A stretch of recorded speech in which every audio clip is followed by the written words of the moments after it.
Okay, I started recording. Okay, Kalani, everyone. A bit of technical difficulties.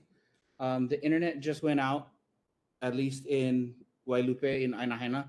So we're kind of struggling a little bit, but we will get started on time. I'm going to call this meeting to order at 6:31 p.m. This is the October regular meeting for the Kuliʻouʻou Kalani Iki Neighborhood Board. I am the presiding officer tonight. My name is Partner Akiona. Chair Burkert, as well as Vice Chair Lucas, will be absent tonight, and I will be running the meeting in place of Chair. So let's get started. First up, we have Honolulu Fire Department. Aloha, good evening, everybody. Captain Miyashita, Engine 23, Second Watch.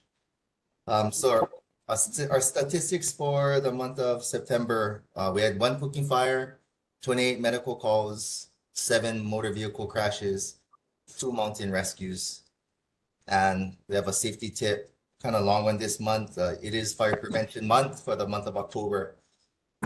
It's observed from October 8th to the 14th. As a national campaign is promoted through the month of October. This year's theme is Cooking Safety Starts With You. And you might see the banners in front of all the fire stations actually. So pay attention to fire prevention. Did you know cooking fires are the leading cause of home fires and home fire injuries? Unattended cooking is the leading cause of cooking fires and deaths. What can you do? The good news is you can prevent most cooking fires and burns. Help keep your family safer with these simple but effective tips. Turn hot handles toward the back of the stove. Always keep a lid nearby when cooking. If a small grease fire starts, slide the lid over the pan and turn off the burner. Watch what you heat. Set a timer to remind you that you are cooking. And have a kid and pet-free zone of at least 3 feet around the stove and areas where hot food or drinks is prepared. And that's all I have for you guys. Any questions? Mahalo, sir. Is there any board members with questions for HFD? Okay, seeing none. Any community members, either presently at Alawai Golf Course or here online with any questions for HFD? Okay, None at Alawai. Seeing none. Mahalo, Captain. Have a good night. Thank you. Good night. Okay, next up we have Honolulu Police Department. Hi, good evening. Lieutenant Thompson from District 7 Day Watch.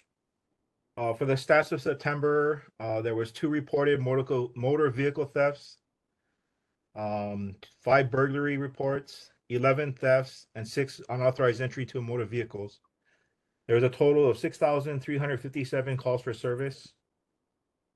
And for our safety tip of the month, being that Halloween is coming up, I'll give you a few that one would be plan costumes that are bright and reflective, or by adding reflective tape or striping. Have a responsible adult or parent accompany young children on their neighborhood rounds. Stay in a group, walk slowly, and communicate where you're going.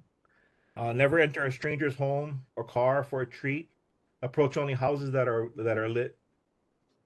For parents, look at the wrapping carefully of the candy and toss out anything that looks suspicious. There's a lot more safety tips that can be found on honolulupolice.org for Halloween, and that's all I have. Mahalo, sir. Any board members with any questions for HPD? Excuse me. Member Johnson, go ahead. Hi, Aloha. Last month, I had asked about the incident at the King's Chapel and what had transpired with the police not going into the chapel to arrest the perpetrators of the assault on one of our residents. And they said they were going to look into that and get back to us. Did they not give the information to you? I'm sorry, I'm not aware of anything that happened at King's Chapel. I can find out who might have the answer, and they can get back to you. I'm not aware of any incident at King's Chapel. It was actually out in the streets in New Valley, but it was based on a funeral that was going on at King's Chapel. The crowd that was inside came out and was trying to light illegal fireworks, aerial fireworks, and one of our residents told them to stop. And what they did was follow him home, beat him up, and throw something through his front window, breaking the window. And when they wanted to go back into the chapel to get them, the police refused to go in there because they said it was a funeral going on. And to me, that was unacceptable. You don't do that when you have somebody that's beaten up, and that resident still is afraid to go home because he knows that they know where he lives and they, come in a gang, right? So this is not something that we take lightly. I mean, Of course. if I'm pretty sure it would have happened to me because I would be the same way, especially with the wildfires that had happened right on Maui. This was soon right after that, and we know our hillsides are bone dry, and for them to be doing that, it threatened our whole community by doing that. And so I would have tried to stop them too. And so, I would have gotten beaten up as well. And it just seems like we need for someone, especially the chapel, to take responsibility. And the way that we try to do this is we have to hold the police accountable for not arresting the perpetrators. And because what if it happens again? I mean, it's like I said, it's just unacceptable. We need to find out more about this and what happened, and because that person has not come back. He's scared to come home, and that just should not be. You should not be afraid to come and live in your own house. I agree. I like I said, I don't have any of the circumstances for that King's Chapel incident. I can get the watch commander for that night. That I'm not sure if it's day or night to get back to you about what happened. I don't have. I'm not aware of that incident at all. I appreciate it. Thank you. No problem.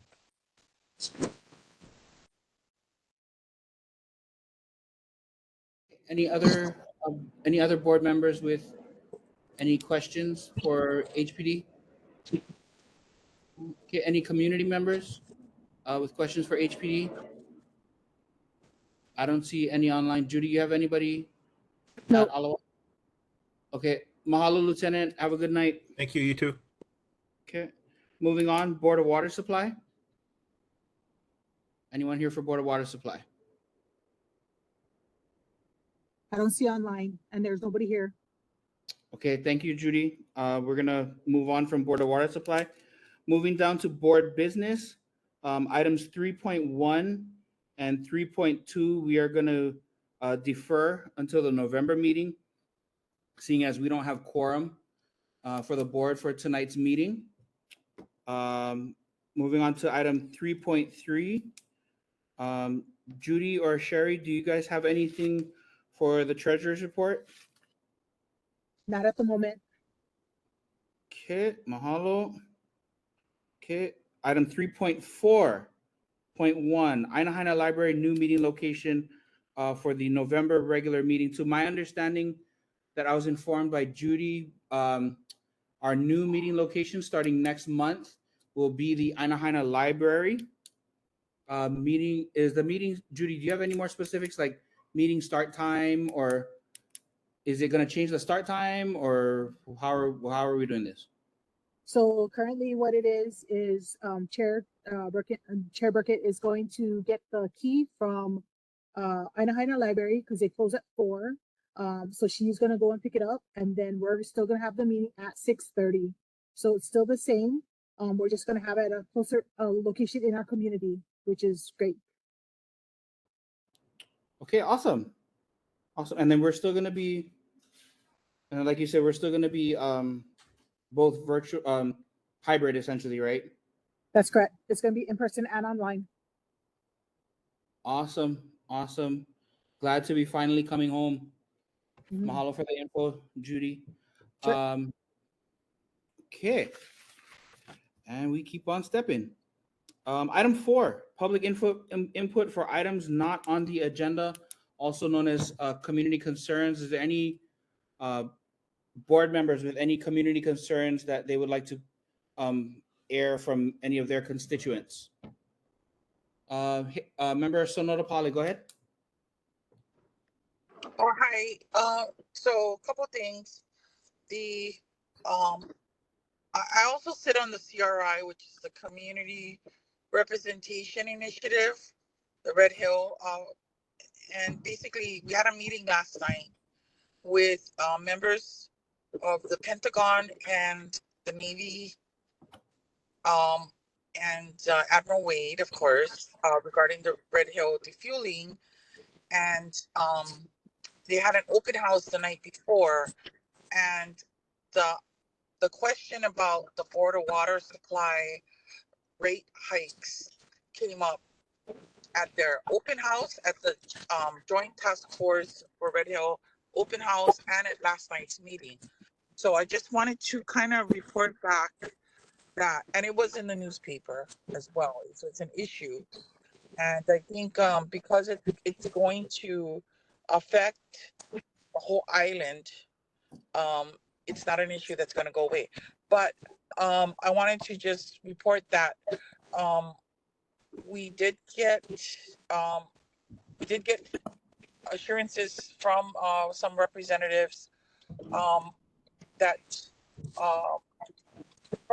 from DC that they were going to follow up on this issue, because the rate hikes are related to what has happened with the Red Hill spills that happened in 2021, and the subsequent closure of 3 wells, and then the plume that's currently in the water supply.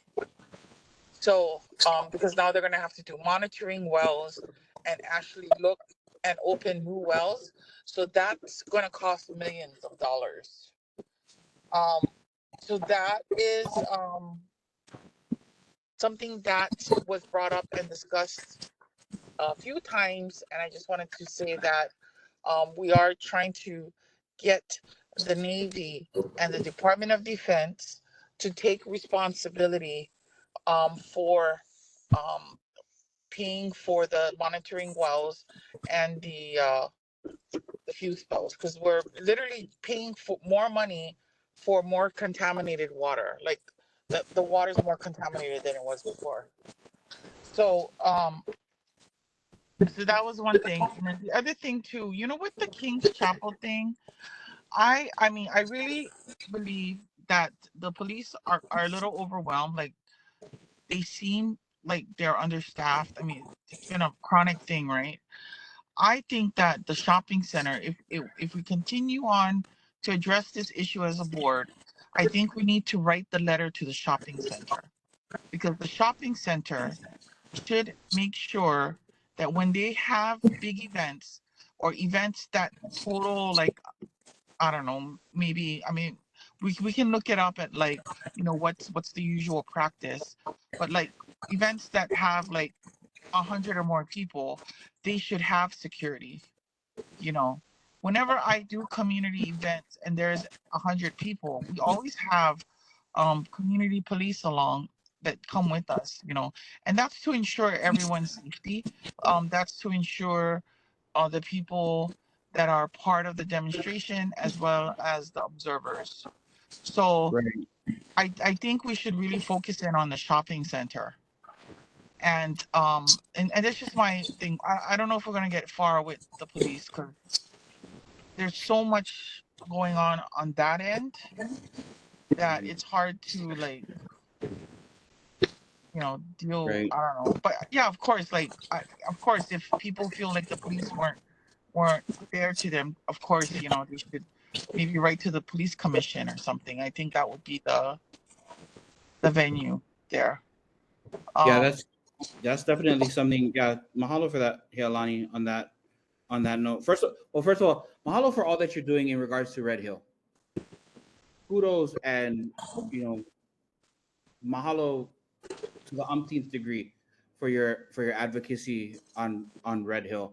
But yeah, and also in regards to the incident at at the shopping center at King's Chapel, yeah, there are a few more avenues that we can start going down and kind of like poking at to get more info and kind of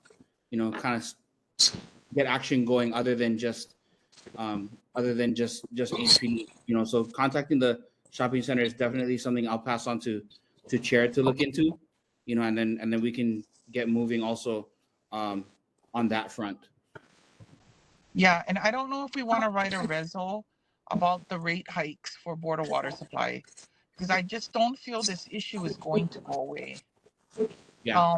People are struggling day to day, and the fact that we're gonna have a 50% increase in our water rates in 5 years is astounding, because none of us are going to have a 50% increase in our pay.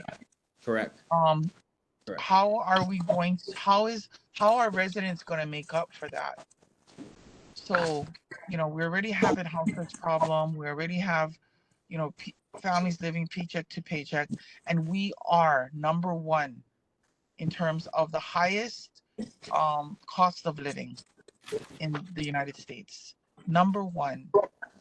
I mean, we exceed California, New York, all of these other big cities. So, and just from what I've gauged in the community, I think we have to tackle the Board of Water Supply rate hikes. I think we should do a reso, and that's just, maybe we can put it on the agenda for next meeting. Thank you. Definitely. Oh yeah, I'll definitely pass that on to chair. Yeah, thank you. Member Spengler, you have your hand up. Can you hear me now? Yes, I just wanted to agree with you, partner. I wanted to thank Kalani because it means a great deal to me with her persistent, faithful following of the Board of Water Supply issues about the rate and about the Red Hill fiasco. And it means a great deal to me that she's following this issue so closely for us and for the community. Thank you very much. That's all. Thank you. Thank you, Member Spengler. Any other board members or community members with any concerns they'd like to air at this time? Oh, Member Johnson, go ahead. I just wanted to say that the shopping center is Chapel. They own the shopping center. Just so we're clear, the same people we're trying to do something about are the people that own the shopping center. Right. Thank you. Yes, that's right. Thank you for that valuable piece of information. Okay, anyone else? Okay, seeing none, we're going to move on to item 5, officials' reports. To my understanding, Mayor's Representative John Nouchi will not be attending tonight due to scheduling conflict. So I will be reading his report on his behalf. I know I had it somewhere. I can just find the dang thing. Oh, here we go. Okay. So highlights and announcements. Mayor's stance on enforcing public welfare laws. The ACLU lawsuit seeks to prohibit the city from enforcing public welfare laws and take away the city's ability to enforce laws that protect and safeguard the public. The city disagrees with the ACLU's lawsuit. Homelessness is a complex and pressing issue that affects us all. So the mayor wants to assure everyone that the city is committed to addressing this issue with compassion and empathy and will focus on finding long-term solutions. Safe and Sound Waikiki initiative marks its first year. On September 5th, Mayor Blangiardi joined prosecuting attorney Steve Alm, Council Chair Waters, and various other community and law enforcement members and leaders to celebrate the anniversary of the initiative. Next up, a trio of affordable housing updates. September was a busy month when it comes to the city's plan to help facilitate the creation of a new affordable housing units. There are some projects we've been working on To be specific, Parkway Village in Kapolei, Kihapai Place in Kailua, Halewaiʻolu in Chinatown. Next up, Oahu parking meters get upgraded. All across Oahu, the city's credit card friendly on-street parking meters have been upgraded to better serve the public. These 4G connected parking meters were modernized to allow users, to pay for parking safely, securely, and quickly. And by the end of the year, many of the coin-only meters will be upgraded to the new system as well. And of course, last but not least, if you want a full-fledged report from the mayor's newsletter, you can do so at www.oneoahu.org/newsletter. In regards to issues for follow-up, I have two. First one is Ahuwale Ditch Improvement, CUA presentation. Chair Burkett requested a presentation, which we will be having later on this evening. And then the second one, which is a response from Department of Design and Construction.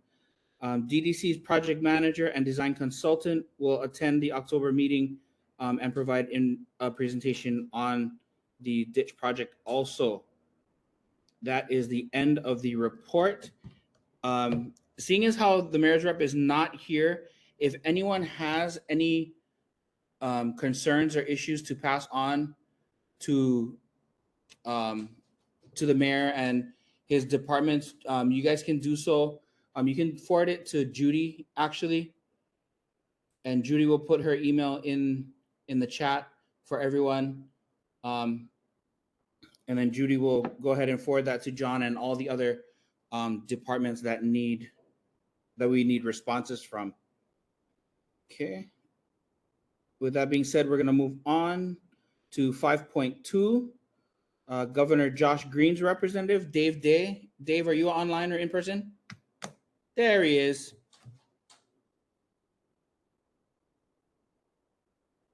Dave, we cannot hear you. Okay, got it. Go ahead. There we go. Yeah. Okay. So, thank you guys and good evening. So first of all, I apologize I wasn't able to come last month. I spoke with, or I emailed with Chair Burkett. I had something pressing with the Maui situation. But I'm here today. I have an update and an answer to the question from member partner Akiona, acting chair Akiona, that he asked at a previous meeting. He asked, I have a constituent who homeschooled children in 9th and 10th grade. She then wants to send her children to a DOE school for 11th grade, but the credits for 9th and 10th grade will not transfer. Why is that?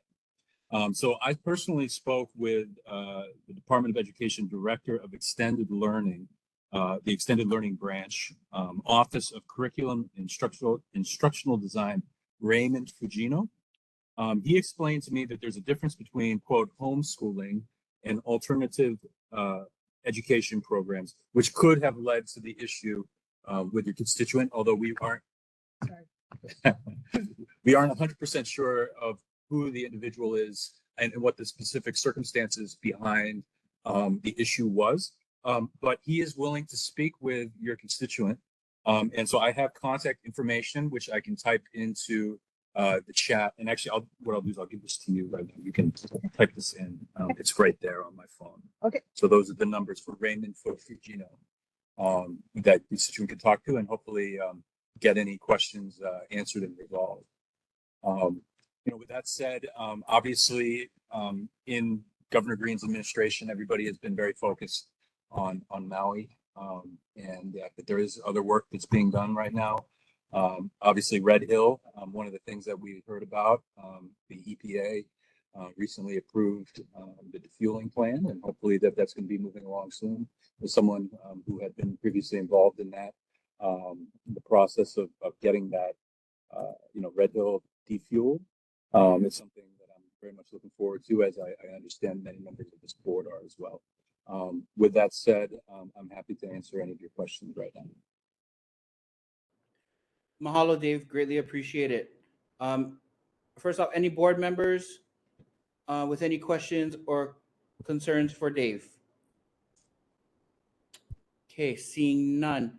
Any community members in person at LOI or here online with any questions or concerns for Dave? None Okay. here. Okay. Seeing none. Mahalo, Dave. Have a good evening. Yeah, thank you very much. All right.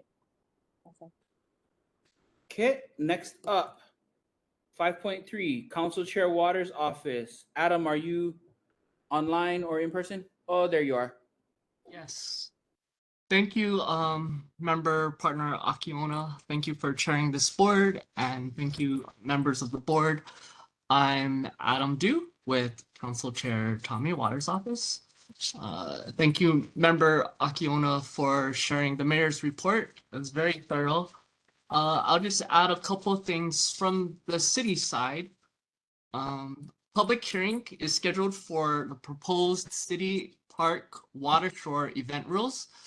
The Department of Parks and Recreation is inviting the public to participate in a hearing to express their feedback regarding the proposed rules for shoreline water events at city parks. So this is your surf contests, new regattas, triathlon, swim races, those types of events on the Waikiki and North Shore. The upcoming public hearing will be available in person and online. The hearing will be held on Friday, October 20th, 2 to 4 p.m. at Kapolei Hale. And then secondly, let's see. What's the other one I wanted to report on? Oh, yes. The city announces its junior lifeguard program for fall break.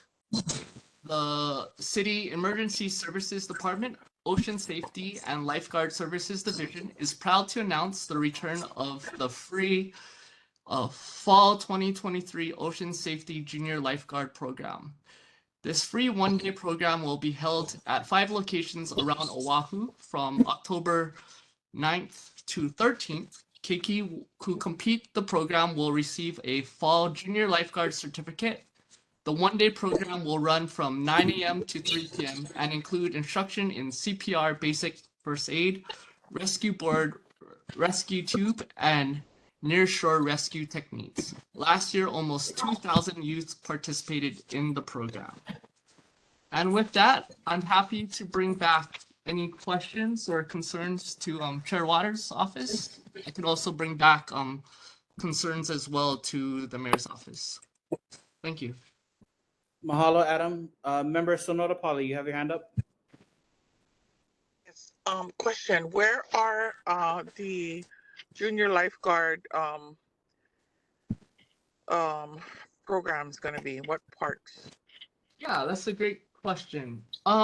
The parks closest to Kuliʻouʻou would, I believe, Kaimana Beach Park and Waimanalo Beach Park.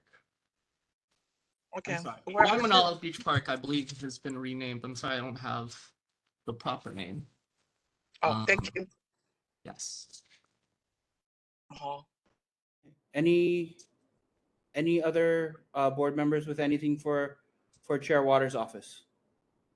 Chair, just to add, on that last comment, the Kaimana Beach Park will be on Thursday, October 12th, and for the Waimanalo will be Tuesday, October 10th.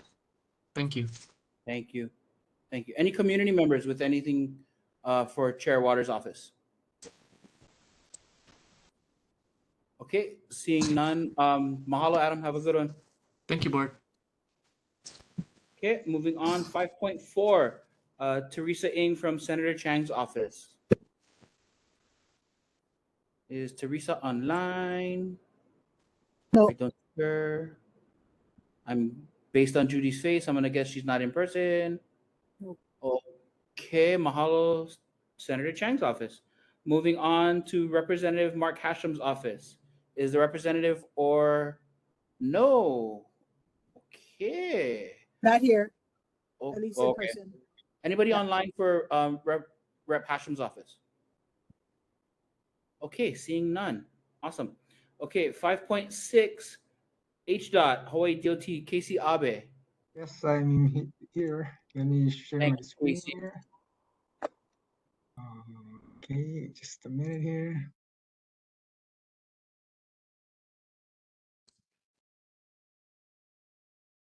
Okay, wait. Okay, share my screen here. Oh, wait, just a minute. Now, getting some technical difficulties here. No worries. Okay. Okay, can you see my screen here? Yes, we can, Casey. Thank Okay. you. Okay. Oh, sorry about that. Let's see now. Trying to make it smaller here. Okay. Wait a minute. Oh, again, technical difficulty. Okay. All right. Good evening, members of Kuliʻouʻou Kalani Neighborhood Board, KCR from the State DOT Highways Division. At previous meetings, the board expressed their concerns about the safety and vehicle speeding along Kalani Highway. At last month's meeting, I mentioned that Kalani Highway is classified as an urban principal arterial, freeway, or expressway. Also, last month's meeting, I mentioned that Kalani Highway has an estimated annual average daily traffic over 50,000 vehicles. Doing some additional research, I guess depending on the location along Kalani Highway, the annual average daily traffic can reach up over 65,000 vehicles per day. This is near the Ainahaina Shopping Center. Besides the Kalani Highway, Pali Highway, which has three true lanes in each direction, like Kalani Highway, is also classified as an urban principal arterial, freeway, or expressway. In the Nuuanu area, there are many driveways like Kalani Highway, and the area has an annual average daily traffic count of over 55,000 vehicles. Currently, our HDOT has temporarily reduced the speed limit from 35 miles to 30 miles since we have an ongoing resurfacing project that should be completed in December of 2023. The permanent 35 miles per hour speed limit signs will be installed before the end of December. A couple years ago, a pedestrian was killed while crossing Pali Highway by a vehicle speeding. As an alternative to installing a new traffic signal system, raised crosswalks and flexible delineator posts have been installed to help slow down drivers from speeding. Kapilani Boulevard is a county road, but like Kalani Highway, there is 3 travel lanes in each direction with a posted speed limit of 35 miles an hour. The signalized intersection at Kamaki Street is where a McKinley High School student was fatally killed by a driver speeding through the signalized intersection, ignoring the red light while the student was crossing Kapilani Boulevard in a marked crosswalk when she had the walk signal. Soon after the accident, the City and County Deputy Director John Uchi worked with our director Ed Sniffen and quickly installed speed humps before vehicles approached the signalized intersection to slow down vehicles from speeding through the intersection. The Kamaki intersection was also part of HDOT's 10 intersection red light 2-year pilot project. Unfortunately, the red light system was scheduled to be installed after the fatal accident. So in conclusion, it doesn't matter if Kalani Highway is called an expressway, a highway, or a local road, or if the speed limit is 35 or 25. If people want to speed, they will speed. The Highways Division would like to work with the Neighborhood Board if the board wants speed humps installed along Kalani Highway to help slow down vehicle speeding. If the board wants speed humps to be installed, I recommend the board vote on the proposal of installing speed humps and then write a letter to our HDOT director requesting the speed humps be installed at specific locations the board has concerns with speeding. If the board is concerned that installing the new speed humps will increase congestion due to vehicles slowing down for the speed humps, the board can request the speed humps be installed as a pilot project. This concludes my report. I can take any questions at this time. Mahalo, Casey. Any board members with any questions for Casey Abe or H. Dot? Member Spangler, go ahead. Yes, I think one of our requests was enforcement of the speed limit, which there is none. When Mayor Blangiardi gave his town hall over at Kalani High School, I was there, and I talked to the police, and the policeman said, "Oh, we don't even give tickets because the legislature has these laws. The judiciary just throws the tickets out." So what we've been saying is that there's no enforcement of the speed limits out there. If you do 35, people are doing 60 angrily around you. So what we're not requesting, at least not yet. No one's made big cases for them, not speed humps. We want enforcement of the speed limit. And speed humps, from what I heard in Kailua, when they did speed humps there, the people complained because they said the kids just love them. They love to take them at speed and fly and then land hard. And that's what happened in Kailua, so they took them away.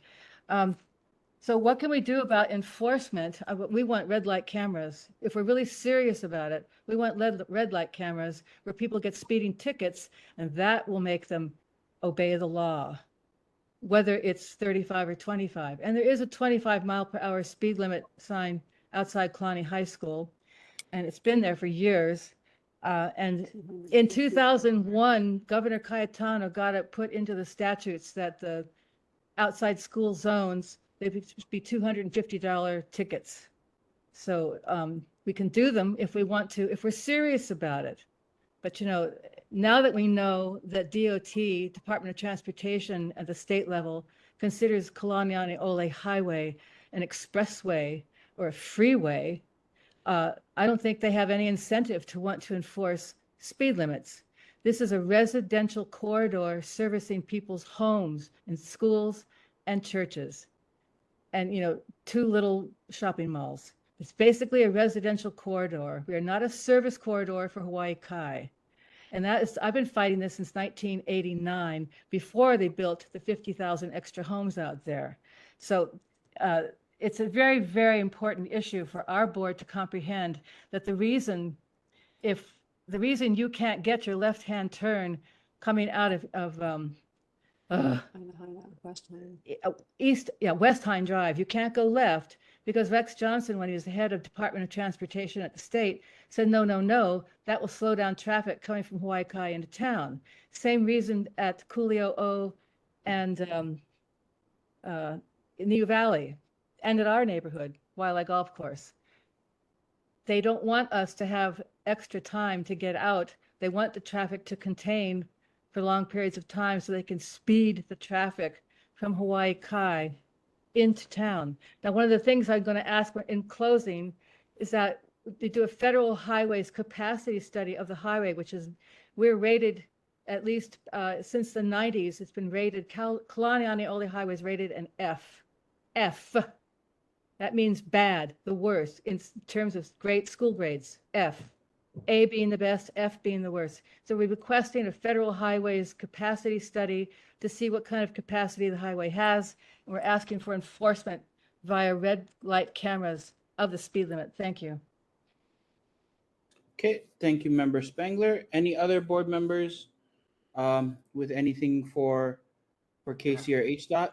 Like I said, if the board wants red light cameras, right now it's still in a pilot program, but we're still waiting until the 2-year pilot program is completed.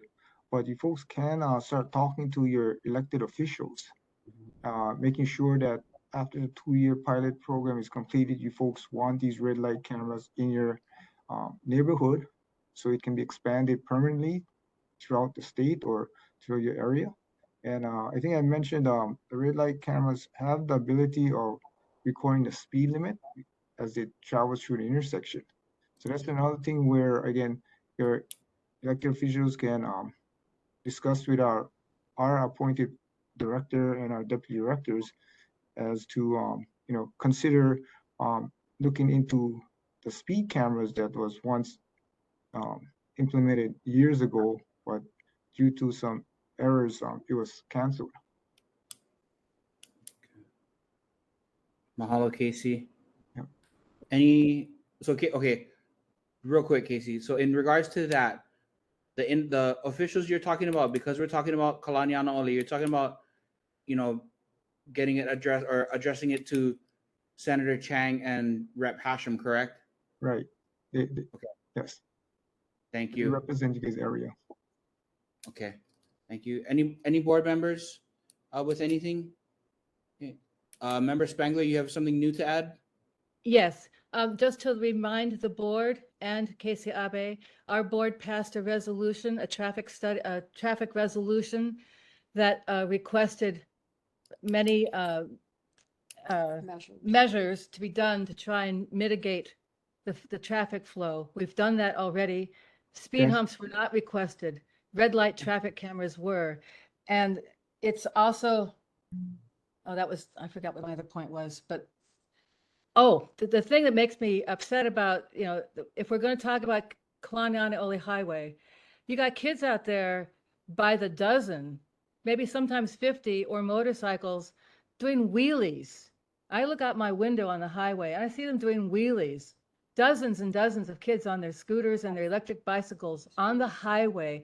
So they're making a mockery of what we consider a vehicle, arterial. So someone's got to get serious about what's going on out there. And I'm not the only one talking about it. So it's not just me, it's other people. So those two things. We did a traffic resolution passed by our board unanimously, and it did not request speed humps. We requested red light cameras and other mitigating measures to deal with it.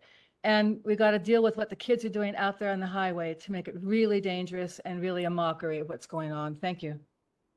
Yes, can I respond? Yes, we did address the resolution, and I did mention about the red light cameras is still in a pilot program, so we'd have to wait until the pilot program is completed. This speed humps is something that, we can try implement immediately if the board wants them. But I was just trying to show tonight that there's other areas similar to Kalani Highway that they too wants the red light cameras, but because they have to wait, they decide to implement speed humps as an interim alternative. As for stopping kids from wheeling throughout the highway, I mean, yeah, I've seen it all over on county roads also. But again, it's I don't know how you're gonna enforce that, because that's not a highway stuff. It's probably a police requirement or something. Right. Thank you, Casey. Yeah. So we can. I mean, again, that's something we can look into in regards to the speed humps, as like Casey's saying, as an immediate action. It's not the finite end all be all action. That obviously that we're looking for, but it could possibly be the step in the right direction. Member Spangler, I'm not going to entertain a back and forth between you.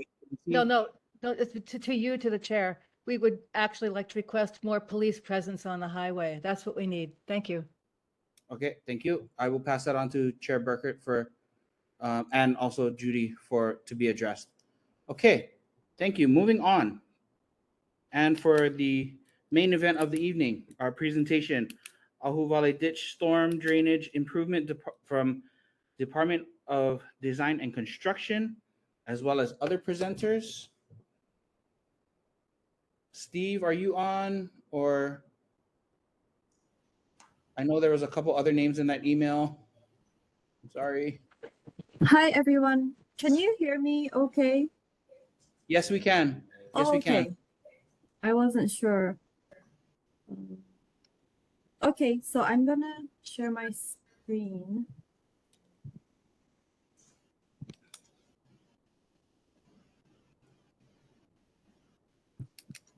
Can you guys see that? Not yet. Okay. Oh, there.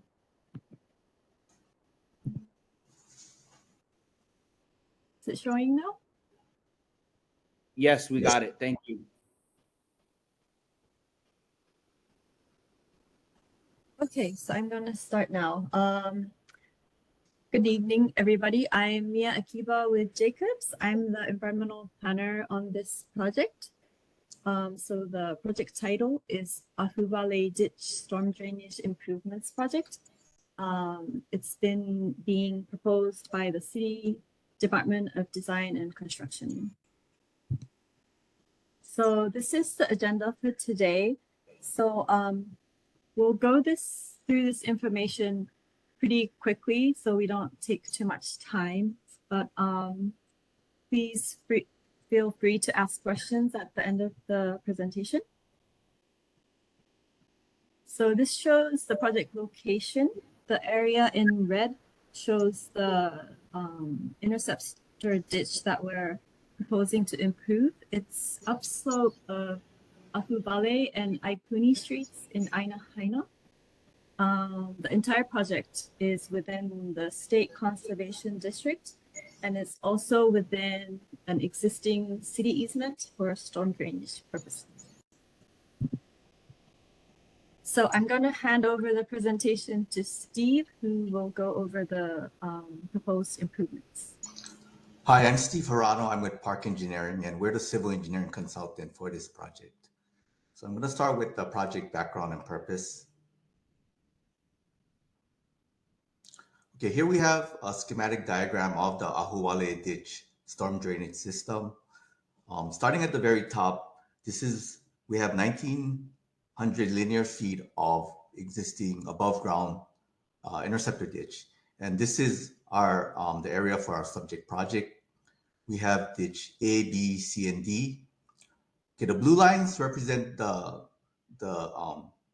drainage flow directions.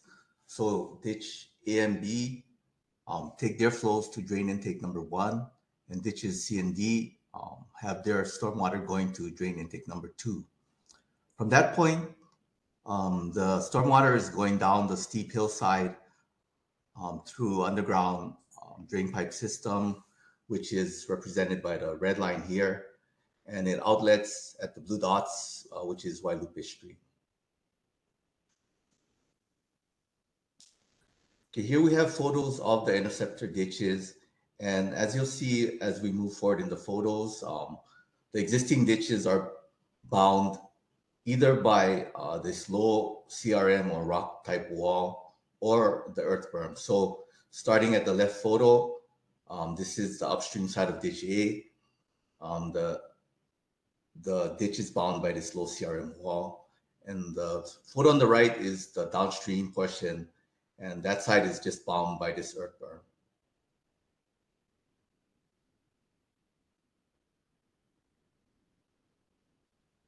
Okay, here we have photos of drain intake structure number 1.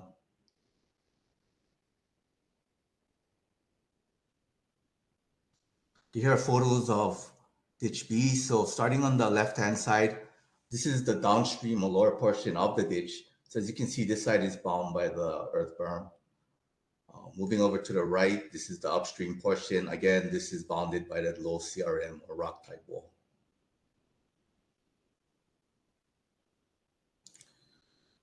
Okay, here we have ditch C. Starting on the left, this is the upstream portion. This looks real similar to what we just saw at ditch B, bounded by the low CRM or rock wall. Okay, on the right-hand side, this is, again, the lower portion of ditch C. It's bounded by the earth berm. And what we want to mention is there's certain areas along Ahuvale Ditch where either the earth berm or the low CRM wall is not high enough to contain the stormwater. And so this is where we're having incidents of overtopping.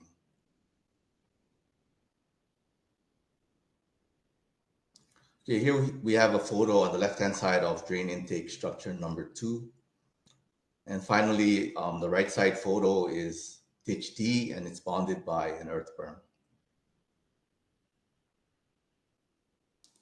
Okay, here we want to mention an emergency work that was undertaken by the city just last year.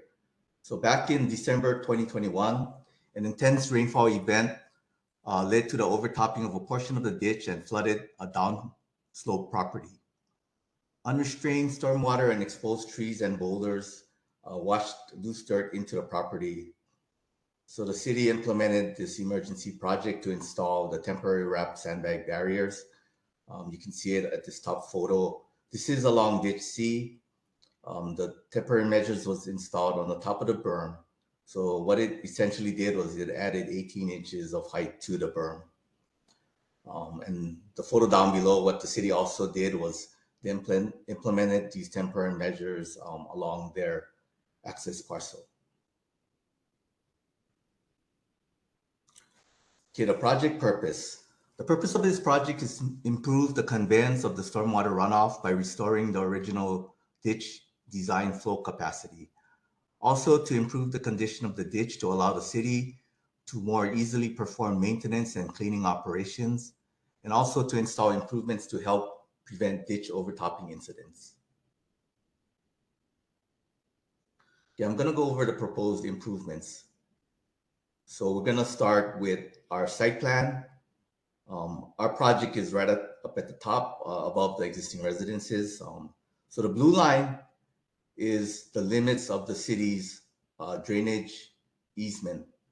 And then within that, you can see the red lines, and those are the limits of work for our proposed project. So what it's essentially showing is that all the work that we're proposing is going to be contained within the city's easement. And then going down to the green shaded area, this is the city's 20 feet wide access parcel. So we're going to be using this access parcel to allow the contractor to access the project site. And it's also going to be allowed for them to use this area for their staging activities if it's needed. Okay, here we have a photo of the city's access parcel. And again, it's 20 feet wide. This is looking at it from the street. This lot is fairly steep. It's terraced. You can see the retaining walls. And at the very top of the access parcel is where drain intake number 2 is located.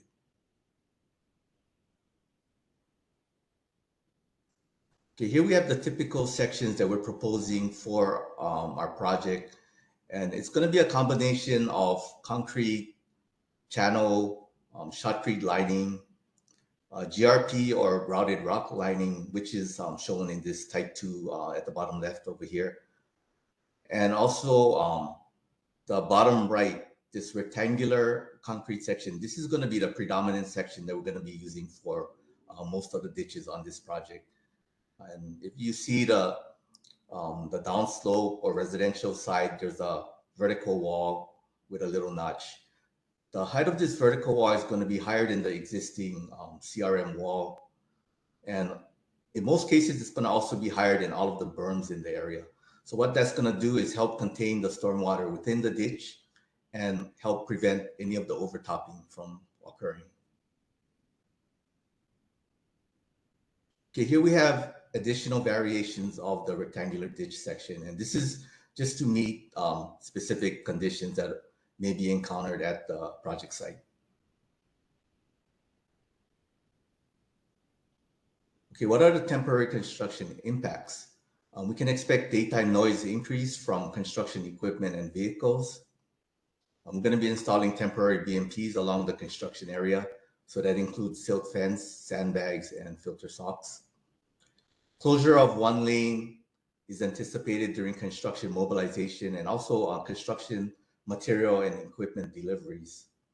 And along with the lane closures, we can expect a few street parking stalls to be impacted.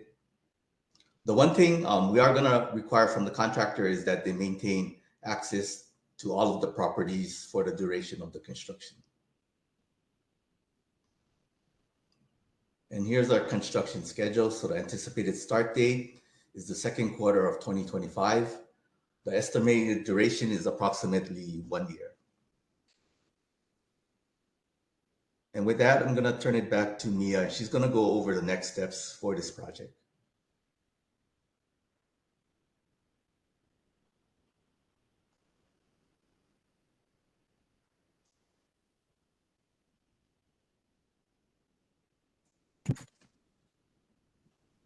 My screen gone. Sorry. Okay, so this slide shows the location on the web that you can find the conservation district use application. So the commenting period ends on the 9th, which is soon, but if you have any comments or questions, please let us know. Here are our emails too, so that you can contact us directly. And that's it. Thank you. Thank you, board. Mahalo, Steve and Mia. Is there any questions from any board members? Member Sonora Pali, go ahead. Yeah, aren't there going to be cultural monitors while you're doing this? There's a lot of burials and waterways underground on this side.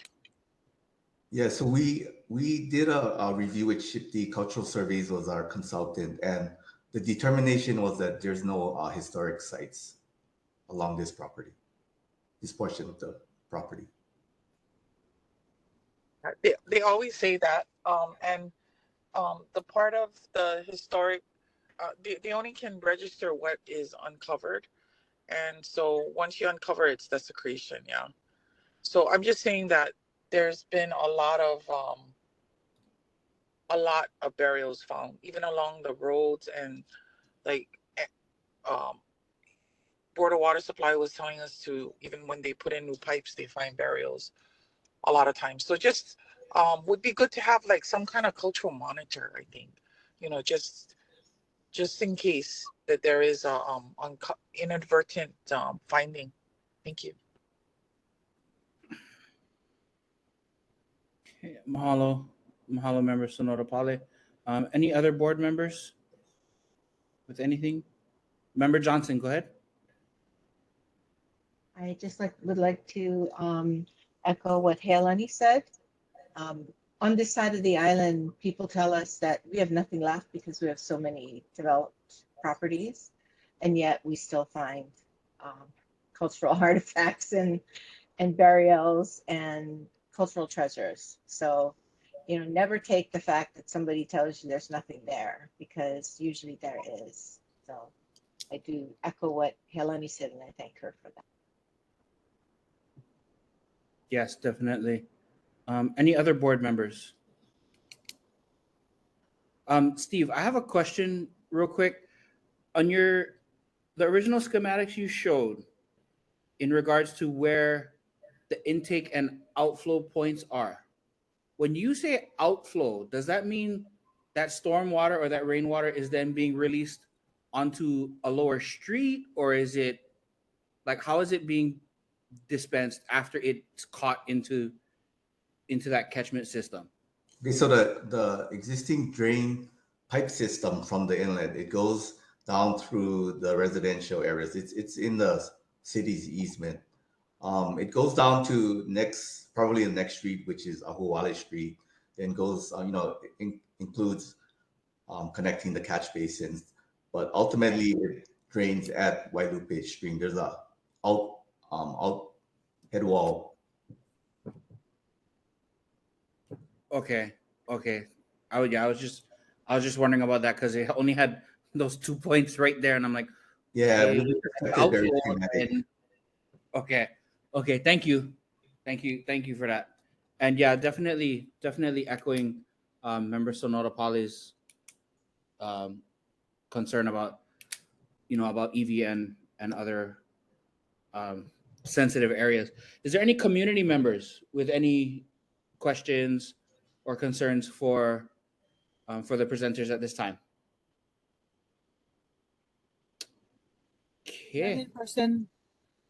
Okay, mahalo, Judy. Seeing none at this time, Steve and Mia, mahalo for your guys' time and for the presentation. We definitely, as a board and community, appreciate it, and I'm sure you guys will be receiving commentary. But mahalo again for showing up. Thank you. Okay. At this time, we've reached our closing announcements. So for the next regular board meeting for the Kuliʻouʻou Kalani Iki Neighborhood Board, next meeting will be November 2nd, Thursday at Ainahaina Public Library, 6:30 p.m. People are encouraged to show up either in person or via the current WebEx platform. And as always, audio and video recordings are stored via Olelo at the link posted on our agenda. And I do know that the Neighborhood Commission Office has started an alternative video archive for us on YouTube. So mahalo to them for that. With that being said, is there anything else from any board members at this time? Okay, seeing and hearing none, mahalo guys. Our meeting is adjourned. See you next month. Mahalo, everyone. See you next one. Okay.